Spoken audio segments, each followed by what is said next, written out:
Hi, I'm Will Davies, eCans's medical reporter. I'm here with a quick roundup from this year's EADO conference in Athens. Some of the major conference themes this year have been combinations, immune checkpoint therapy, and some new technologies, which you can check out more videos for in just a second.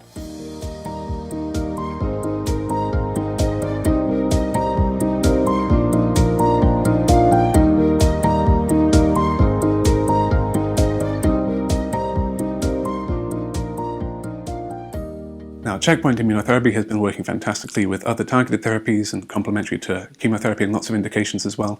What happens when you bring PD-1 or anti-PD-L1 with CTLA-4 targeted immunotherapy? That's what Christoph Höhler was looking at when we spoke with him, talking about, well, who is this combination for and when do you apply it? For example, if someone has strong disease burden coming in, then an upfront combination is maybe the best suited for them based on the data we've got so far.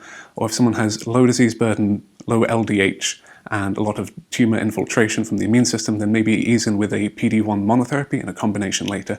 But he did highlight that there's no direct comparison trial between the combination of PD-1 CTLA-4, either arm together, or any placebo control there. If someone knows of any of those trials going forwards, then please do be in touch or keep an eye out for any ongoing trials with maybe some results coming up later.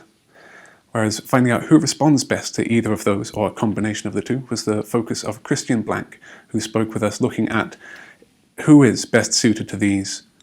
Again, looking at the follow-up from Checkpoint 067, which was an interesting combination of nivolumab and ipilimumab, but as Christoph Höhler pointed out, there's no direct comparison of if one, then the other. For more on Checkpoint 67, we spoke with Dr. Topalian at AACR this year, who was reporting on results presented by Dr. James Larkin.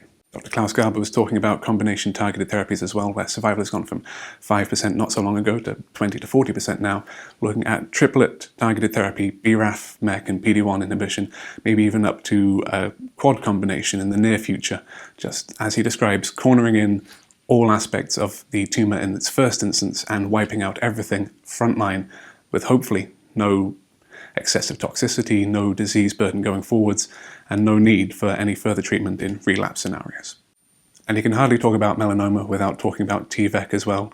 And he spoke with Sanjeev Agarwal about intralesional immunotherapy, and he describes how it's being used to heat up otherwise cold tumors, improving immune infiltration, working alongside combination targeted therapies, immunotherapies, and he highlights a few upcoming trials, including one alongside pembrolizumab in a randomized placebo-controlled trial, and also other intralesional therapies like PV10, HF10, which are being trialed alongside CTLA-4. Some key speakers from this conference were also looking at metastatic melanoma when it reaches the brain.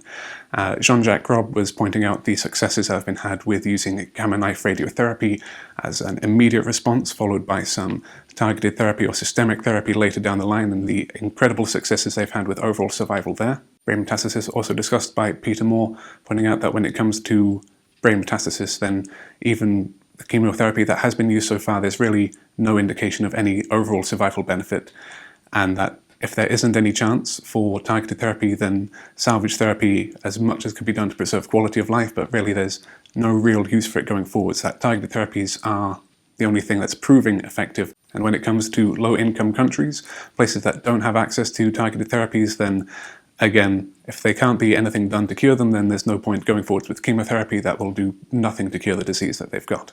Those are just a few of the key speakers from this year's EADO conference. We also spoke with Evie Lianadu about circulating biomarkers, with Paul Neem about Merkel cell carcinoma, and we'll be hearing more about them hopefully over the next few conferences. We're going to ASCO very soon, then EHA, ESMO, and more throughout the rest of the year. Hope to see you there.